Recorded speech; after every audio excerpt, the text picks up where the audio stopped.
Assalamualaikum warahmatullahi wabarakatuh. Perkenalkan, nama saya Nurul Amira. Saya dari program studi psikologi kelas D. Jadi di sini saya akan menjelaskan menjadi mahasiswa yang sadar diri, patuh pada aturan sosial, demokrasi dan juga santun. Nah, pertama saya akan menjelaskan bagaimana menjadi mahasiswa yang sadar diri. Jadi, sadar diri adalah sikap tahu dan mengerti serta melaksanakan apa yang menjadi milik atau hak diri sendiri dan orang lain serta tugas atau kewajiban diri sendiri serta orang lain. Di sini juga ada poin-poin dari sikap sadar diri, yaitu tidak sombong. Bersikap rendah hati dan berlaku lemah lembut adalah suatu sifat yang amat penting dilaksanakan dalam pergaulan di masyarakat ramai.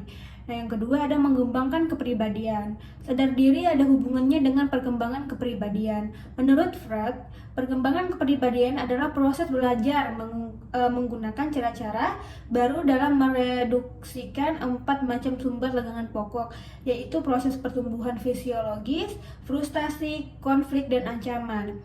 Nah, menurut Carl Jung, perkembangan psike atau kepribadian menyangkut perkembangan manusia yang kurang sempurna ke taraf yang lebih sempurna.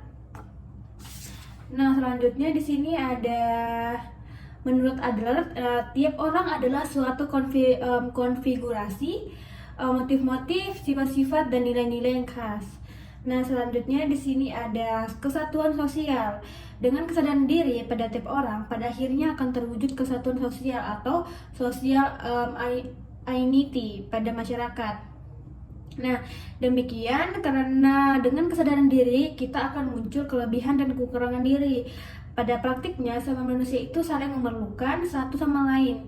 Yang kaya membutuhkan yang miskin, yang kuat membutuhkan yang lemah, dan yang pintar pun membutuhkan yang bodoh. Nah, selanjutnya ada hak dan kewajiban.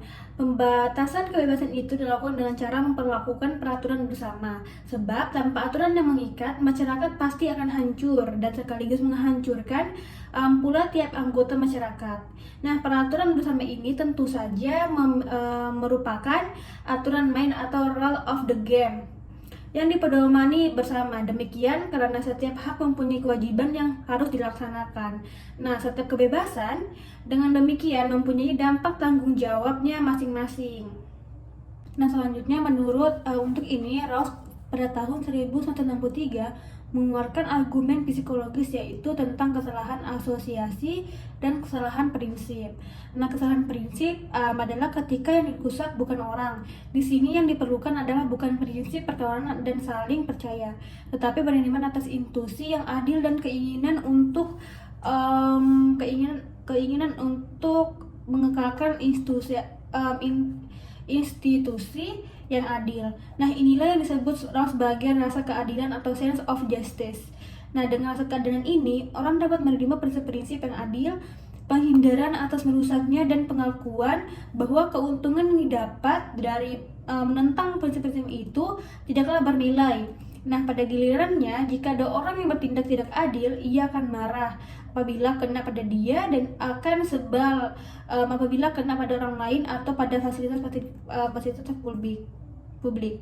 Nah, pandangan psikologis inilah yang kemudian menjamin adanya kelangsungan kebebasan bersama yang merupakan manifestasi dari rasa keadilan pada tataran masyarakat. Nah, disinilah stabilitas masyarakat yang adil akan tercipta. Nah, yang selanjutnya saya akan menjelaskan menjadi mahasiswa yang patuh pada aturan sosial.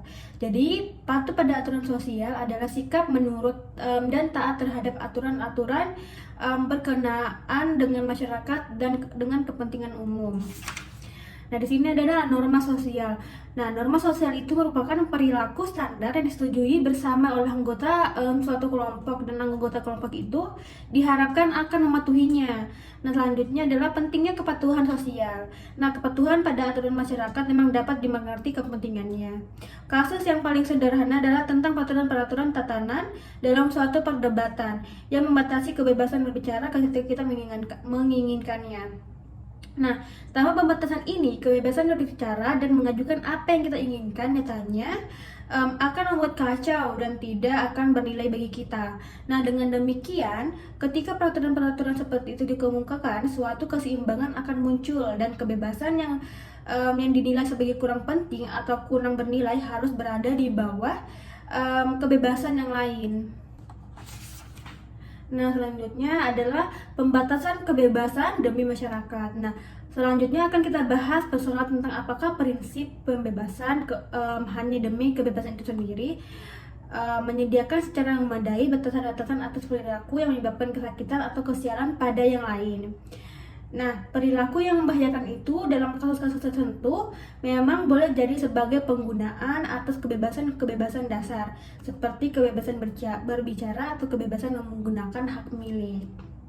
Nah, kesalahan prinsip atau Prince-Guilt adalah ketika yang dirusak bukan orang. Di sini yang diperlukan adalah bukan prinsip perkawanan dan rasa saling percaya, tetapi penerimaan atas intuisi yang adil dan keinginan untuk mengekalkan institusi yang adil.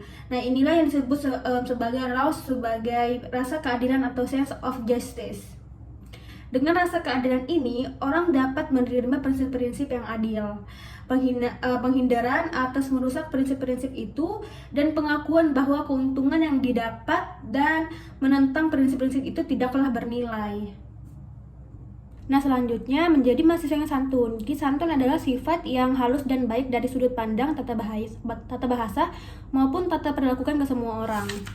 Nah, bersih hati. Esensi dari perilaku santun itu sebetulnya hati kita juga, karena perilaku adalah cerminan hati kita. Nah, cara bersantun. Santun kepada guru kita adalah kita harus memuliakan dirinya, menghargai kesediaannya untuk mengajar kita, menyimak dengan baik kata-katanya, memperhatikan ajaran-ajarannya yang diberikan. Selanjutnya, kesantunan internasional. Kesantunan memang masalah hati.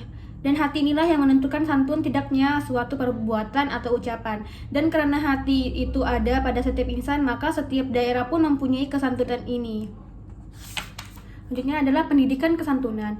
Nah, kesantunan adalah hal yang memang sewajarnya dalam kehidupan ini, sehingga yang tidak ikut kesantunan akan dianggap oleh yang tidak wajar. Nah, pendidikan kesantunan sangatlah diperlukan. Bahkan sebetulnya inti dari pendidikan adalah pendidikan kesantunan itu sendiri. Nah, kemampuan untuk bekerja, berusaha, berbicara, menghitung, dan sebagainya bisa dilakukan di tempat-tempat lain seperti tempat kerja, kursus, pasar, dan lain-lain. Tetapi untuk menjadi santun, orang harus sekolah. Nah, di tanah Sunda, orang santun adalah orang yang sekolah atau nyakola, dan orang yang tidak santun itu disebut yang tidak bersekolah atau nyakola yang mereka sebut itu. Nah, selanjutnya menjadi mahasiswa yang demokratis. Nah, demokratis adalah cara berpikir, bersikap, dan bertindak yang menilai sama hak dan kewajiban dirinya dan orang lain. Nah, persamaan hak, dengan persamaan hak kita menyatakan bahwa dalam masyarakat demokratis hanya ada satu kelas warga negara yang setara, yang mendefinisikan status umum bagi semua. Kemudian adalah partisipasi setara. Partisipasi merupakan dimensi dari nilai inti dari proses modernisasi. Dalam partisipasi ini mengandung nilai-nilai toleransi sosial, kepuasan hidup, ekspresi publik, dan aspirasi pada kebebasan. Nah, ini merupakan salah satu prinsip dari hidup demokratis. Nah, di sini juga ada tujuan dari prinsip partisipasi adalah untuk meyakinkan bahwa pemerintah menghormati hak-hak dan kesejahteraan yang diperintah atau warga negara. Selanjutnya, saya akan menjelaskan mengenai prinsip mayoritas. Nah, menurut Laos pada tahun 1999, prinsip memerintahkan mayoritas bisa diterima jika setiap orang mempunyai rasa keadilan. Nah, sehingga dapat membentuk konsepsi bersama tentang keadilan. Jika pada tujuan ini tidak ada, prinsip mayoritas menjadi sukar untuk dijustifikasi karena tidak mungkin akan munculnya kebijakan-kebijakan yang adil. Nah, selain itu juga, prinsip mayoritas pun harus didahului oleh diskusi yang idealnya dilakukan oleh banyak orang. Demikian karena tukar pikiran dengan orang lain dapat mengecek keberpihakan kita, meluaskan perspektif kita. Nah, diskusi adalah cara menggabungkan informasi dan meluaskan wilayah argumen. Pengetahuan pentingnya adalah pengembangan masalah. Selanjutnya saya akan menjelaskan tentang pendidikan demokrasi. Jadi, pentingnya demokrasi dalam kehidupan karena dengan demokrasi terdapat pengakuan dan penghormatan atas tipe-tipe pengetahuan yang berbeda yang memunculkan bahwa setiap orang mempunyai sesuatu untuk dipikirkan dan dirasakan, sesuatu yang berbeda-beda dan sama-sama penting. Nah, untuk itu semakin luas keanekaragaman suara yang ada di dalam demokrasi, semakin baik pula pengetahuan yang dapat dibangun. Nah, baiklah, itulah penjelasan saya mengenai menjadi mahasiswa yang sadar diri, patuh pada aturan sosial, santun, serta demokrasi. Baiklah, kurang dan lebihnya saya mohon maaf. Wassalamualaikum warahmatullahi wabarakatuh.